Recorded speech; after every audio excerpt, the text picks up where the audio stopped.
Guys, we are here to talk about the shocking news that 19-year-old Alexandra Trusova, yes, that same Alexandra Trusova, the Russian rocket, is now engaged to her second boyfriend ever that we've known publicly, Makar Ignatov, another figure skater from Russia. This was announced via his Instagram, where he posted 2 pictures of the couple posing together. Mind you, the very first time they've posted a picture together, we had seen them via fan cams, via coupley, and reports that confirmed they're together, but this is literally their hard launch and their engagement announcement at the same time. He posted on his Instagram 2 pictures of her with the ring and them looking very cute, and the caption is, "She said yes," showing the engagement ring in the next picture. And I am just so confused because it's not even the first Eteri girl that we've seen get married. Remember, Aliona Kostornaya married her now pair's partner, and I honestly thought that was kind of a strategic move. I thought that was a move for her to move out of her mom's house, which you know she has a controlling mother, and then on top of that, for their partnership to be more legit, and somehow that helped them maybe get double citizenship if he had an extra citizenship anywhere. I don't know, I just thought they were trying to get back into the international game, but apparently not. And now we have 2 Eteri girls. Alexandra Trusova, 19. I cannot believe this. I can't believe this. And so in order to ingest this better, I'm going to read a translated Russian article from Sport Express. The link is going to be down below, but I feel like this is just shocking news no matter how you read it. So let's read this article together. Let's ingest what news and how specifically the Russian media is framing this. I'm guessing they're framing it as a new star couple, new power couple alert. But let's see what they say. 19-year-old Russian figure skater Alexandra Trusova announced her engagement to her lover, Makar Ignatov, I hope that's just a weird translation, an athlete from the Angels of Plushenko. Rumors about a romantic relationship between the Olympic medalist and one of the tallest figure skaters in the country, random fun fact, he is 183 centimeters, have been circulating since the beginning of this year, but young people were in no hurry to confirm them. However, on Monday night, the couple simultaneously spoke on social networks about the marriage proposal made by the 23-year-old young man, and at the same time heart launch each other. I think that's what they were trying to say. And the red-haired beauty agreed to him. The wedding date and how the incident will change the lives of the stars had not been yet announced. An event in the personal life of one of the most famous athletes in the country was staged on social networks as a real show. First, Trusova posted a story on her Telegram channel at 2 o'clock in the morning, which said, "Something very, very important happened in my life. I don't know how to tell you. I will tell you everything tomorrow, but it is still night, so wait and don't miss it." However, Ignatov did not wait until the morning. Makar published a joint photo with Alexandra Trusova against the backdrop of a raised bridge in St. Petersburg, and a ring accompanying the post with the caption, "She said yes." Trusova reposted this message, adding the date on which the athlete proposed, which was the 17th of June of 2024. Let us recall that the excitement around the couple relationship between 2 famous athletes began in January of this year, when during the demonstration performances at St. Petersburg's Championship, Trusova and Ignatov publicly kissed at the sidelines. The appearance of a new star couple became a sensation, since previously both skaters did not hide their relationship with other partners. Makar lived with a girl named Lera, and Trusova back in 2022 Olympics began a whirlwind romance with the Russian national team athlete Mark Kondratyuk. However, these feelings did not stand the test of time. The couple broke up in the fall of 2023. Trusova later said that the breakup occurred on Mark's initiative. I did not know this. Ignatov lived in St. Petersburg until the spring of this year and trained in Evgeny Hrukatstevin's group. At the same time, the Russian vice champion of the 2021 performed in Plushenko's Moscow show. Most likely, it was there that their romance with Alexandra Trusova began. Essentially, they starred in a Plushenko show together. Remember that the girls are kind of now divided between Averbuk shows and Plushenko shows, i.e. Yana Rovskaya shows. Their allegiance is tested, and so the people who are not on good terms with Eteri do the Plushenko shows, meaning Alexandra Trusova, Yulia Lipnitskaya, etc. And the people who are on good terms are allowed to do not just the Eteri girl shows, but also the Averbuk shows like Evgenia. So there's little different camps of shows. Anyways, Makar Ignatov and Trusova began dating apparently at one of these Plushenko shows. It is interesting that Kondratyuk also took part in the same ice performance, but after breaking up with Trusova, he left the project. That is very interesting. In May of this year, Ignatov announced his move to Moscow and transferred to the Angels of Pushenko. With a firm step, with our heads held high, we're moving towards changes, towards a new season and a lot of work and the thrill of it. In order to continue to please our audience, figure skating fans, and ourselves, Makar commented of this event on social networks. This is such a weird title, but it's a sex symbol and the bravest girl. So Makar, for the longest time, I have just known him as the hot one because that is the only way they reference him whenever they have one of the Channel 1 competitions, the Channel 1 Cup competitions. He's always introduced by Yagurin, very interestingly, as the sex symbol, as the sexiest of the male out there. And he's a very handsome man, but it is the only way I know him because he's not really a successful skater in my eyes. He had his best season in 2021 and has not kind of recovered ever since then. So anyways, they say sex symbol and the bravest girl. Trusova missed last season and practically did not compete at all after her famous free skate at the 2022 Olympics, where she set a historic achievement for women's skating with 5 clean quadruple jumps. Let us remember that this feat did not lead to gold in Beijing due to an unsuccessful short program, and the disappointed Alexandra Trusova threw a public tantrum to her coach Eteri Prix. My lord. In the fall of 2022, Trusova left the Krusoni, the Eteri rink, for the second time. She had previously left her native group in 2020, moving to the Plushenko Academy. Officially, the changes were motivated by the need to reduce the training loads due to having a bad back. Wonder who gave her that bad back. That was sarcasm for those of you that don't know. Svetlana Sokolovskaya became the new mentor of the world of the vice champion and the Olympic silver medalist, but under her leadership, Alexandra started only at 2 stages in the Russian Grand Prix, taking 2nd and 3rd places there. The rest of the time, Trusova was treating old injuries and taking part in the show. Last fall, it became known that Alexandra was no longer training with Sokolovskaya, but there was no official confirmation of this information, nor was there any information about the end of her figure skating career, which is very common for these Eteri girls. They don't really announce that they're skating. They usually announce a pause, if anything at all, and it's kind of like a soft launch on their retirement. So currently, we are soft launching retirement, but hard launching a relationship with an engagement.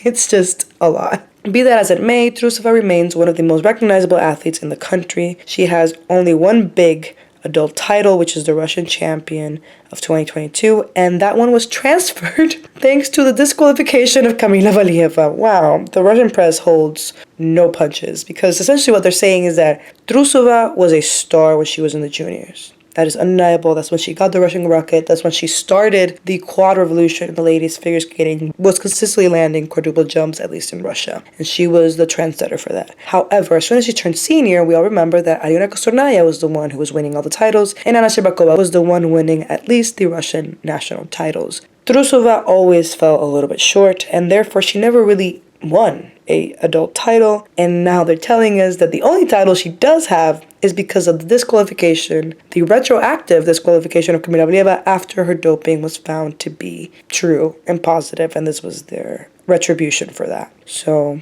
the Russian press as harsh as ever. Nevertheless, the public loves Alexandra for her courage and willingness to take risks, even in situations where it is wiser to hold your horses. Oh my god, the shade. They're like, nevertheless, we love her stubborn head, even when we know that she would have done better if she would have just listened to her coaches. Like, that's essentially what they're saying. Jesus Christ. The article continues. Ignatov has long been one of those with great promise. He shows charismatic skating with a stable quadruple loop in his arsenal and demonstrates confident, non-jumping elements, thanks to his tall stature and attractive appearance. I've never seen a male skater this sexualized. It's crazy. Many consider Makar to be the sex symbol of our men's skating. However, the single skater lacks the stability and physical fitness. Damn, the shade continues. Perhaps a move to the Plushenko Academy will help the talented young man make a breakthrough in his career and realize his potential. Did you notice how I was not able to not laugh through that sentence? But besides Professor Mission, nobody really has had a successful male skater. Given that the last successful male skater that Russia had was Plushenko himself, it is kind of, I'm sure,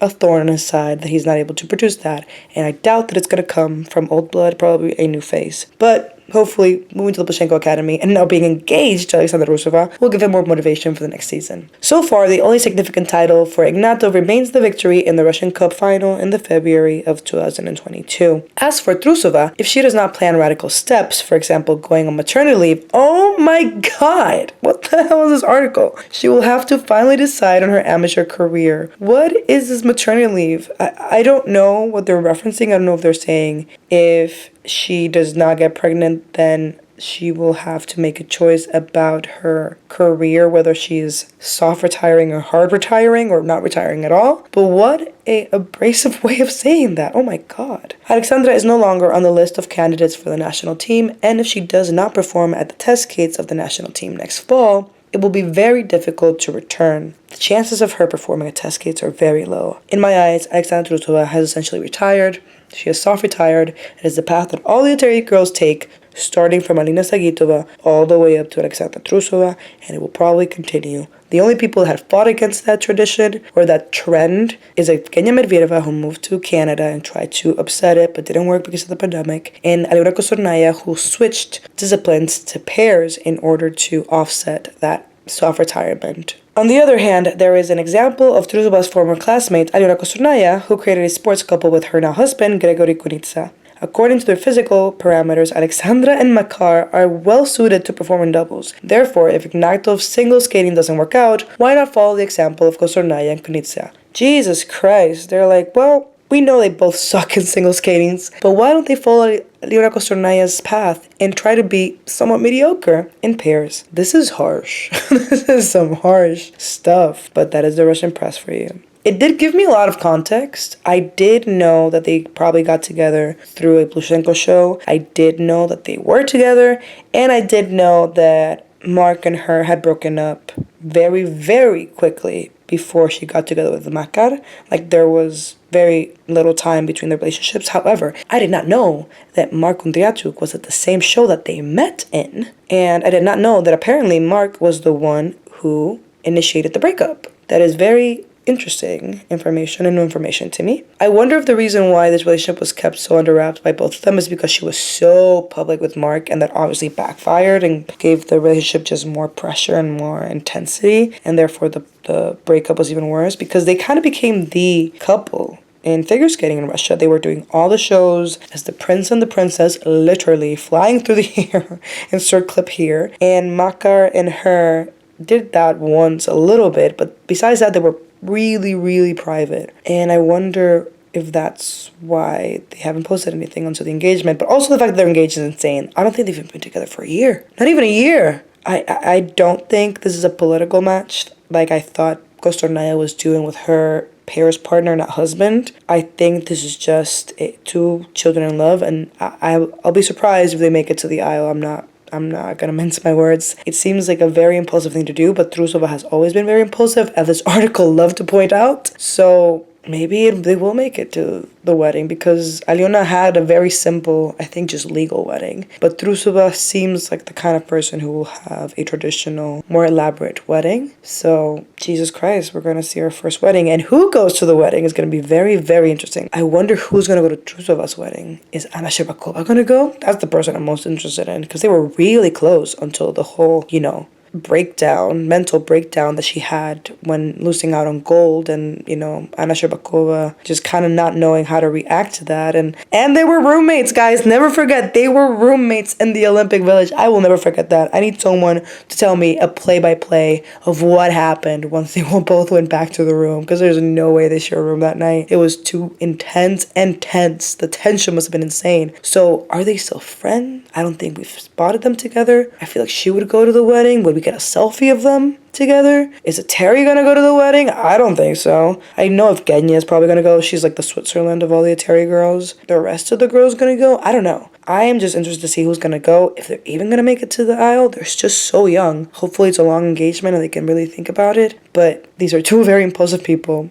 and they are Russian, so I don't think we're going to see a long engagement. I think it's going to be a very quick marriage, and I'm shocked. I'm just really, really shocked. So yeah, now that we got our gossip out of the way, how about we talk about the Grand Prix assignment, which came out not too long ago. Please excuse my voice if it sounds a little bit different. It's been a couple of days, and I believe I'm in the process of losing my voice, as I always am. So it's a little bit raspy, but let's just head right on into it, and let's start with the men. A discipline which still has remained very, very interesting, very complex, due to the sheer level of depth and competitiveness at a high level that there still is, regardless of the constant changes that are going on in figure skating, mainly the fact that the Russians are missing. Let's start with Skate America, which in the last few years has always been a very stacked event. And it turns out this year will not be an exception because for notable skaters, we have Kevin Amos from France, Kao Miura from Japan, Koshiro Shimada from Japan, who I'm not too familiar. I don't remember him that much unless I'm forgetting his face. Denis Vasiliev from Latvia, Donovan Carrillo, my baby boy from Mexico, Ilya Malinin, the quad god himself, and Maxim from the USA. And there's another TBD for the USA. And again, like I said, stacked. It seems like a pretty obvious win for Ilya Malinin. I honestly can't believe that Shoma Uno is not in any of this. Like, he really is retired. It's just hitting me right now that Shoma Uno truly is retired. I'm like, what? What does that mean? It seems very obvious that Ilya's gonna win this. His true only competition is Kevin Amos on a good day. Emphasis on a good day because Kevin Amos is a hit or miss by definition, or Kao Miura from Japan. And even then, both those cases are if Ilya Malinin has a bad day. If he has a good day, he's pretty obviously going to be the winner, but it's still a good show. These are a lot of very good skaters. They always put out a good show. And honestly, my main attraction to this competition, my main intrigue is if Donovan Carrillo is finally going to give the performance of his life. Because he is such a showman, and if he just gets a technique cut down, he would be one of the most notable skaters out there in the international field. But because he still very recently moved to a new coach, now he's working in the USA, I'm hoping that that acclimation period has already passed, and the only thing we're going to see from him now on is greatness. I know that's a lot to wish for, but I'm really hoping it because he already is one of my favorites, but he truly would be one of my favorites if he was actually in contention for the podium every single time that he was out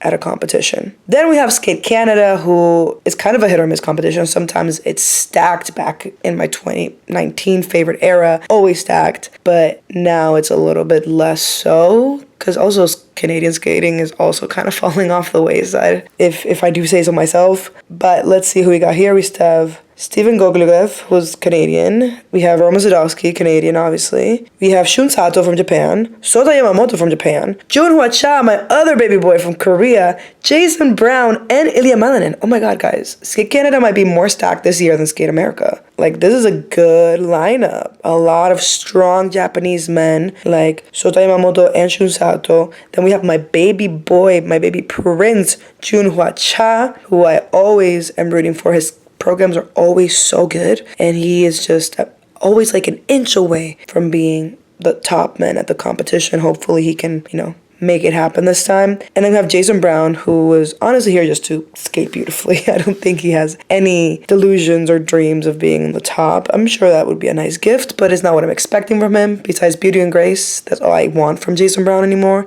He's done his due diligence, he's done his duty. The fact that he's still even competitive is wild to me, and the fact he's really good still. Like, the lifespan of a skater is not that long, and he is still tip-top shape. And then Ilya Malinin, of course, might be the favorite. I mean, he has to be the favorite. There really is no competition because Shoma Uno decided to retire, which I still can't believe. Jesus Christ. And then, of course, we want the Canadian men to do well in their homeland. Oh my god, my voice really is about to leave me. Jesus Christ. Then we have the Grand Prix de France, Boyang Jin, who has become really a non-factor in the past few years. I am so sorry, Boyang Jin. Then we have Adam Xiao Himfa, the only true competition for Ilya Malinin. If he has an off day and Adam Xiao Himfa has a good day, there is no doubt in my mind that Adam Xiao Himfa is taking that crown. So, love to see him out. Then we have Koshiro Shimada from Japan. Don't remember him. Kazuki Tomono, I do believe I remember him. And then from the USA, we have Kanden Pulkinen, who I always rooted for, but gave up on because he's so inconsistent. But here, I am pretty secure that Adam Xiao Himfa is going to take the crown. And it'd be nice to see if Boyang Jin has a little comeback moment. Then, in NHK Trophy, the notable names are Gogolev from Canada, Matteo Rizzo from Italy, Kao Miura from Japan, very, very good. Yuma Kageyama is my pick. Then we have Jason Brown from the USA, and that's about it, honestly. But yeah, here I believe that Yuma Kageyama is going to take it because it's Yuma Kageyama. But then Kao Miura is really good, and Matteo Rizzo is consistent enough, I would say. But here, yeah, I'm just expecting Yuma to win, Jason Brown to give me a beauty and grace, and then for Kao Miura to probably end up third and give Yuma a run for his money if he has a bad day. If Yuma has a bad day, that is. Let's go to Finlandia Trophy. We have Oh my god, my voice. We have Kevin Amos, who honestly is almost on the Beauty and Grace train with Jason Brown. Then we also have Daniel Grasso, oh my god, from Italy. The elusive, almost controversial figure of Daniel Grasso, if you do not remember. He went for like, I don't even know how long, summers? Maybe 2 summers to Eterio Brisa camp.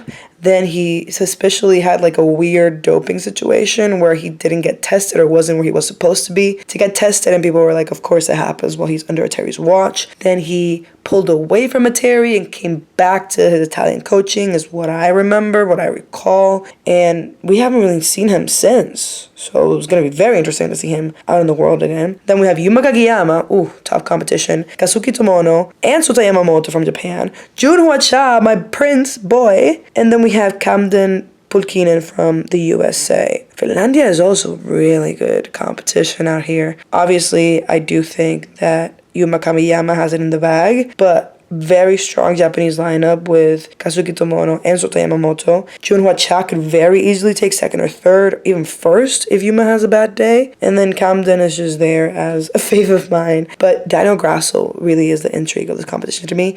I want to see, and remember who the hell is coaching him, but I also want to see if his training has changed anyway. If he still has that weird jump where he jumps with his mouth open, is insane. And his head lean back, that must be messing up his spine. I cannot think it would not have any repercussions. But let's keep it moving to finally the Cup of China. We have Boyang Jin from China, of course, Adam Xiaohien-fa from France, Matteo Rizzo from Italy, Shun Sato from Japan, and Denis Vasiliev from Latvia. And honestly, Adam Xiaohien-fa has taken it. I'm surprised that Ilya and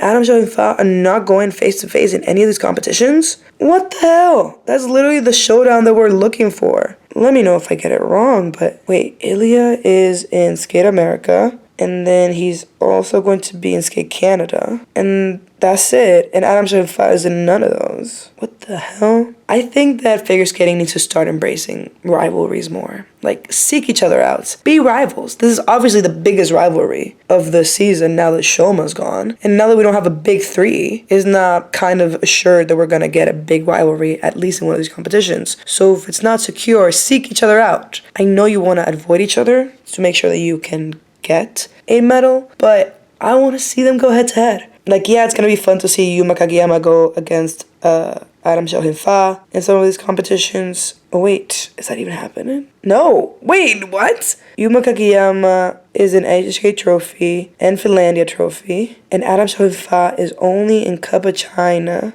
and France. What the hell? So we're getting no big rivalries? What the? Okay, so there's a clear favorite for every single one of the competitions, except for the one where there's not like one of the big dogs, and by big dogs I mean Ilya or Adam Xiaohien-fa or Yuma Kagiyama. But the fact that none of them are going against each other, it's kind of wild. What the hell? Alright, I'm excited for the season, but I really am craving that competition. Let's keep it moving to the ladies. We have Skate America. We have Nina Pizzarrone from Belgium, which is the younger, newer superstar after everybody's crowd favorite, Luna Hendricks. Then we have Yuna Aoki from Japan, who I'm not familiar with, but she's from Japan, so consider her competition. Then we have Wakaba. Freaking Wakaba is coming back, and I'm so excited to see her because her rendition of Lion King is still one of the most iconic figure skating performances we have seen in the last few years. We have Rinka Watanabe, always a reliable competitor. Hae-in Lee from Korea, which, do not forget, I will hit on whatever the hell is happening with Korea. We still don't have too many details besides a report,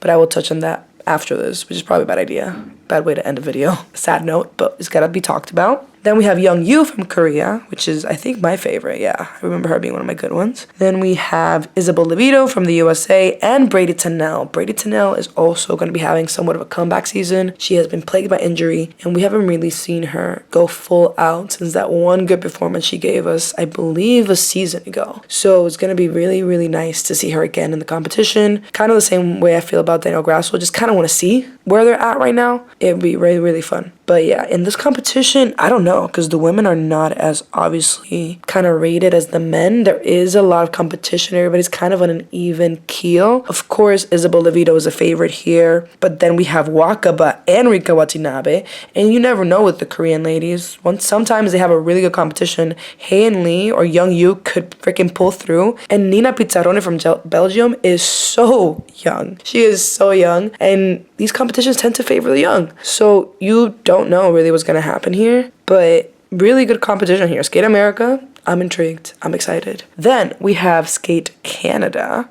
The Canadian girls, I only really know Madeline Skeezes, and I'm rooting for her because she's the biggest name they have right now in lady skating, which I'm hoping is going to change in the next few years. Hopefully these other two ladies, Kaya and Sarah Maud, can pull through and show me some new talent that I haven't seen before. Then from Japan, we have Rino Matsuki, who I'm not familiar with, but she is Japanese, so consider her competition. Hana Yoshida, Kaori Sakamoto, who we freaking love and adore, the queen of ladies figure skating last season and probably this season as well. Then we have Yelim Kim, who always steps up. Seong Wee, I'm not sure I know her. Ekaterina Krokova from Poland. Kimira Pond from Switzerland. Alyssa Liu is making a comeback. Guys, I forgot to mention Alyssa Liu. Alyssa Liu is coming back to figure skating. What? I thought she had literally vowed it. Like, I'm out, I'm leaving, retired, bam. Like, made it to the Olympics, my job here is done. I am surprised, I am shook that she is back, and much like Daniel Grassel and Brigitte Sennel, I just kind of want to see what's out there. I'm just excited to see them on the field because we haven't seen them in so long, and this is someone who's coming out of retirement. Am I crazy? She posted like a whole retirement post. Like she said, like, I'm taking a step back. And now she's here. And if I imagine that, I am so sorry. I'm just so used to seeing retirement posts or story posts on Instagram. But Alyssa Liu is back. And then we have Ava Ziegler, who sometimes have shining moments, much like one of my favorites, Star Andrews. So I'm hoping that Ava Ziegler can have a moment in Skate Canada. So I'm very, very intrigued. Skate Canada right now seems to be my favorite competition just because of the sheer star power alone and also all the question marks that are going there. Then we have the Grand Prix de France. Everybody's crowd favorite, Luna Hendricks and Nina Pizzarone. Ooh, the showdown of the Belgians. Excited to see that there because from what I remember, Nina Pizzarone had talked in interviews about how, yes, she looked up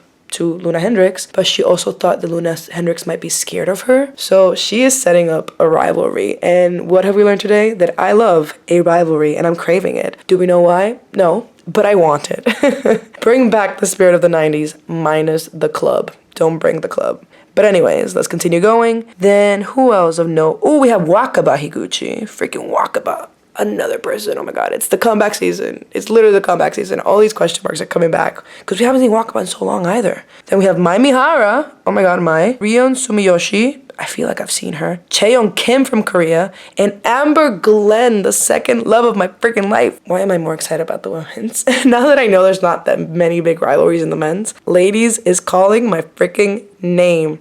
Then we have NHK Trophy, which we have Mona Shiva from Japan, not familiar, I don't believe. Kaori Sakamoto, mwah, love you. I predict you're gonna win this competition. Yelim Kim, Hae Lee from Korea, Soyoung Wee, I feel like I'm saying that wrong, from Korea, Ekaterina Krokova from Poland, Alyssa Liu, again, from the USA, and Brady Tennell from the USA, and Lindsay Thornton from the USA. Oh my god, NHK Trophy is a USA showdown. That is, wow. I am surprised that they all decided to do that. So very excited about this. I am predicting Kaori is going to take it. Is definitely taking it. And I'm hoping that maybe Alyssa Liu is on the podium. Ooh, but probably like Lindsay Thorngren is my prediction. And then one of the Koreans. Probably, I don't know. This is so complicated the way I'm reading this. I'm just so excited. I'm like rushing through it. Then we have Finlandia Trophy. Everybody's fan favorite once again. Everybody give it up for Luna Hendricks. Then we have, wait. Was Nina Petrokina someone notable? I can't remember if, like, she had a star power moment. Anyways, looking out for her, maybe question mark here. Then we have Rino Matsuki from Japan, Mai Mihara from Japan, Hana Yoshida from Japan, Young Yu from Korea,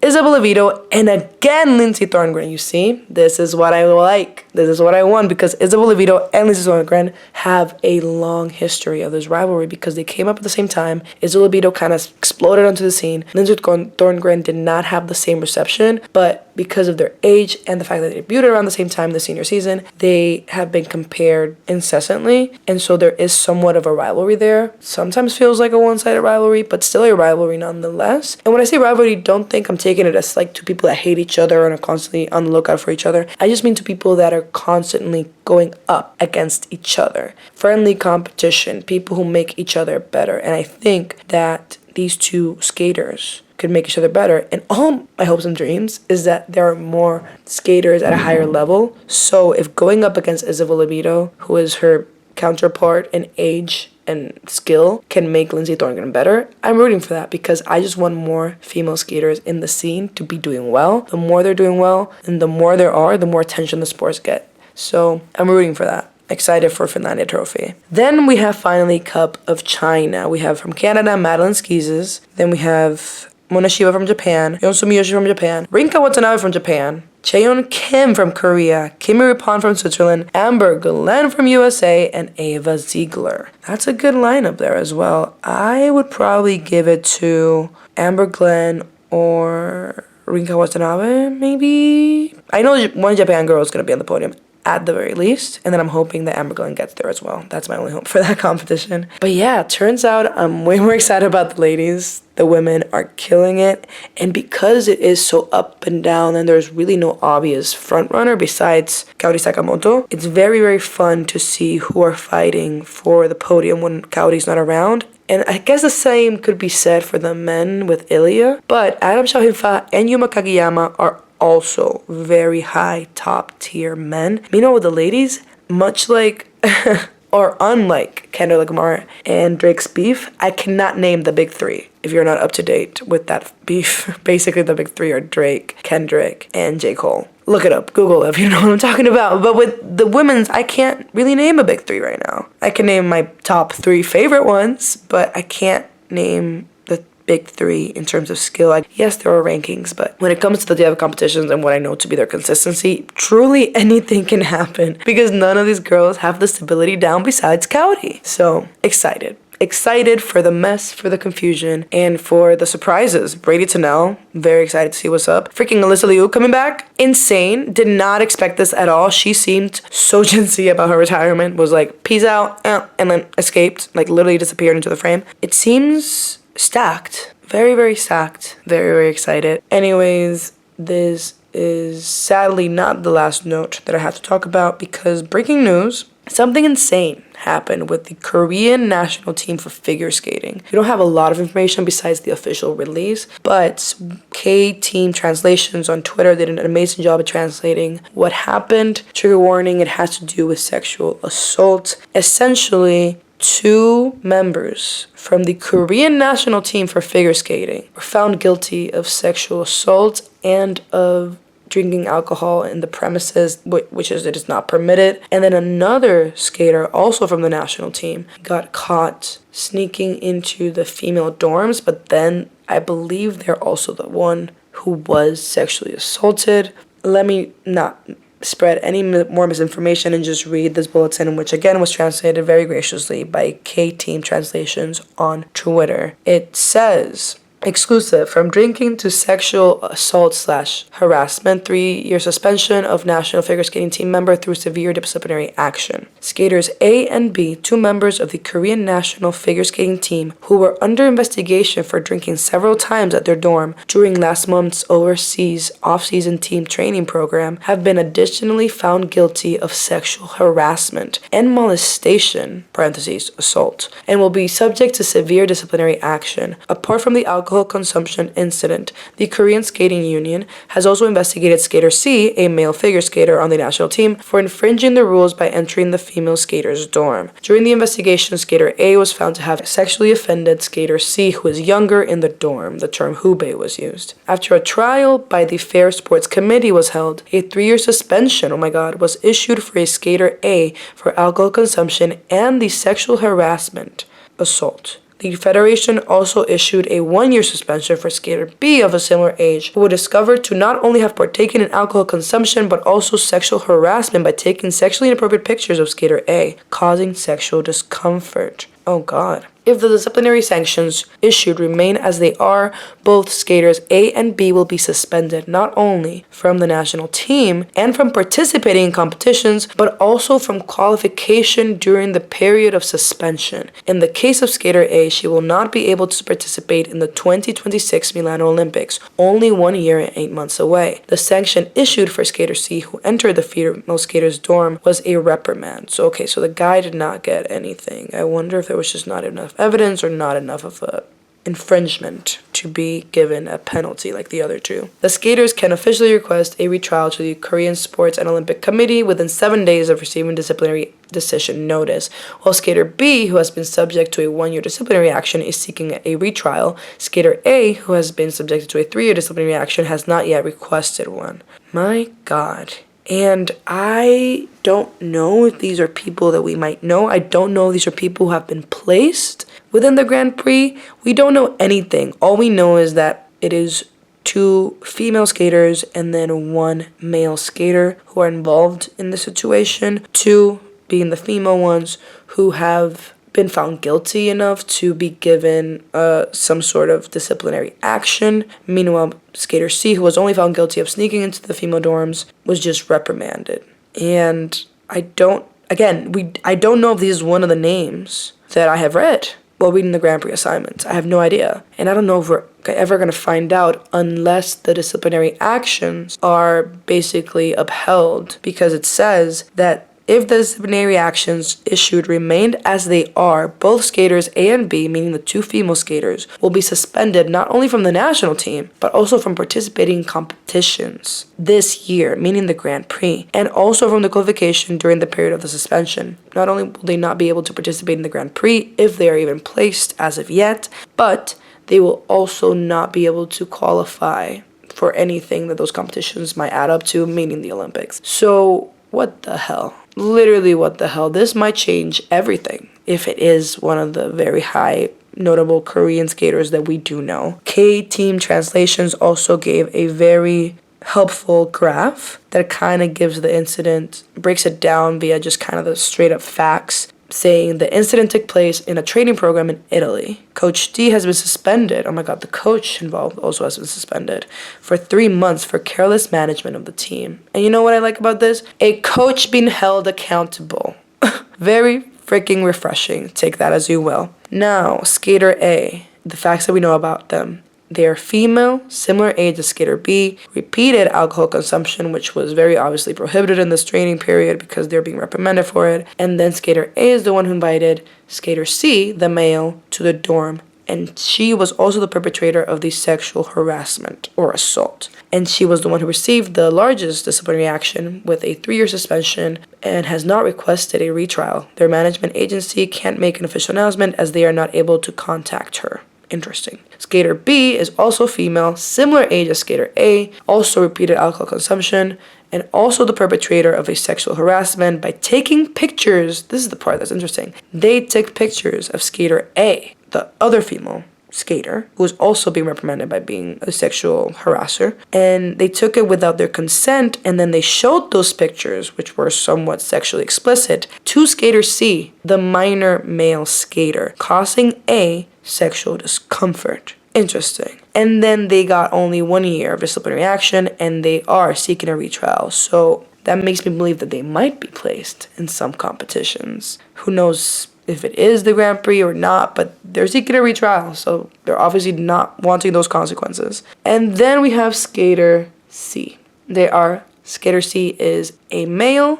They are also a minor, and they are the youngest of these 3 skaters who have been disciplined. They are also the victim of sexual harassment by A, and they received a reprimand for entering the women's dorm against the rules. I wonder, though, if they entered the dorm during the sexual assault or previous to that. If they were coerced to going in there, if they were forced to go in there, or if it was by their own volition and then the assault happened. But it's interesting that they were still listed as reprimanded, even though they were the victim of the assault. And it was such an egregious assault that skater A was given disciplinary action of suspension for 3 years. This is insane. And if it turns out to be, I don't know if we will ever find out the names. I don't know if there is a period of time in which the names won't be revealed. I don't know if we're going to find out who the names are by seeing the disciplinary action take action in real time and then names just start disappearing from the Grand Prix assignment.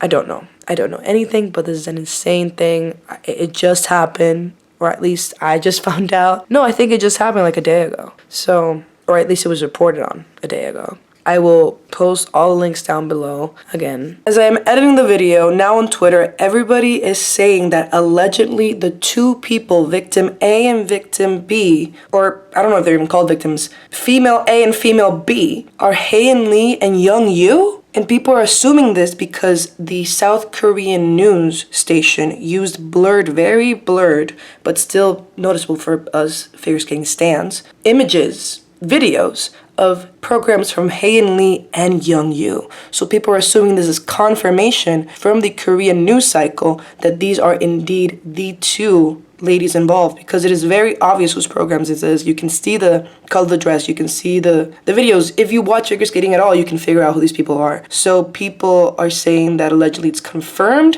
I'm not comfortable saying that it's confirmed because I literally googled right now for any reliable news source using the names, but everybody's still sticking to A and B. I feel this is probably because they're probably both gonna stick a retrial. I don't know, at one point it is public information or available information, or I don't know, allowed to use the names on the records. I don't know if these records will be made public with the names unless the disciplinary action is final. You know what I mean? Like there's no retrial possibility at all, and then we will release the names. But like I said, if the disciplinary action is being taken right now, we will see, and it is indeed Hae-in Lee and Young Yu, they will be ripped. They will be taken out of the Grand Prix assignments. Oh, Lord. I don't know what to do. I don't know what to say.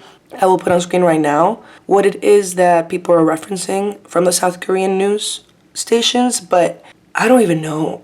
You are seeing me in real time get these get the latest news, and I did not expect it to be the top two names from Korea. Like, these are not just any ladies. These are not two names that we're not super familiar with. These are ladies that we were expecting to be the top girls from Korea. They're in the national team for figure skating. This is crazy. Also, the level of crime that they've been accused of. I guess not even accused, they've been sentenced from. It's sexual assault, misconduct, harassment. Like, this is insane. I did not expect this, especially from Korea, which is such a non-factor when it comes to Russian.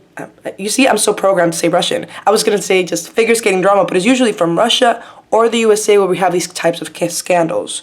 But this is Korea. Even though Japan even had one with, Nobu suing the coach. Oh my God, I'm blanking on her name because I'm so shocked right now. But you know what I'm talking about. Even Japan has had a scandal. Korea, in my knowledge, has not had a scandal of this magnitude, of this seriousness in a very long time, if ever.